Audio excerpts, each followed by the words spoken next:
আসসালামু আলাইকুম। লিমাস ডেইলি ব্লগে আপনাদেরকে স্বাগত জানিয়ে শুরু করছি আজকের ভিডিওটি।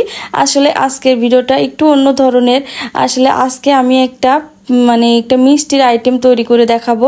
আসলে দুধটা ছিল কিন্তু আমাদের এই দুধটা কিন্তু কেটে গেছে। তো আমার বোন ঢাকাতে নেওয়ার জন্য 12 লিটার দুধ কিনেছিল, তা থেকে কিন্তু 2টা পাত্রে জাল করাতে একটা পাত্রে 4 লিটার দুধ কিন্তু কেটে যাওয়াতে কিন্তু এই ছানাগুলো হয়েছে। তো ভাবলাম একটা আইডিয়া করি, ছানাগুলো ফেলে না দিয়ে, যেহেতু 4 লিটার দুধের ছানা।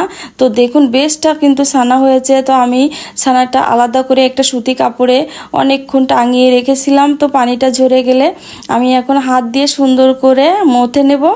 আর এই এমন আইডিয়া যে ফেলে না দিয়ে কিন্তু সুন্দর একটা আইডিয়া করে একটা মিষ্টির আইটেম করা যায়।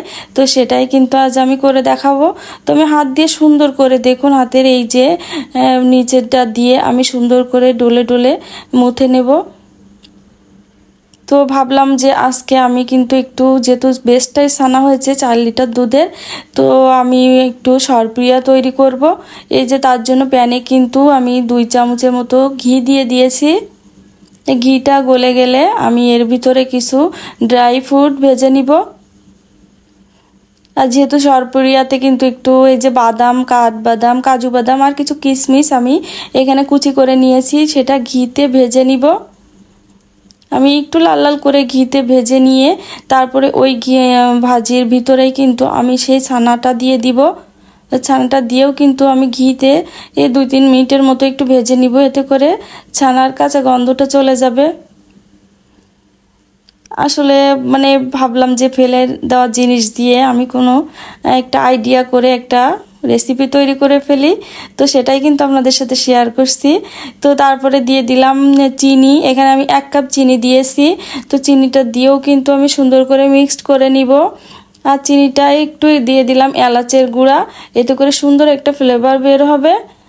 তো এটা কিন্তু আস্তে আস্তে আমি অল্প আঁচে ভাজতে ভাজতে কিন্তু একদম একটু ব্রাউন কালার করে ভেজে ফেলবো। দেখুন কালারটা কিন্তু চেঞ্জ হয়ে এসেছে। তো এই পর্যায়ে কিন্তু একটু আঠালো আঠালো হয়ে এসেছে। তো এখন আমি কিন্তু চুলা থেকে নামিয়ে নিব গরম থাকা অবস্থায়। একটা স্টিলের প্লেটে তলা সমানযুক্ত প্লেটে দিয়ে আমি চেপে চেপে সমান করে নেব। আর সামান্য একটু ঠান্ডা হইলে একটু কিন্তু আমি এখানে ছুরি দিয়ে আমি এই যে স্কোয়ার শেপে কেটে নিব সরপুরিয়াগুলো।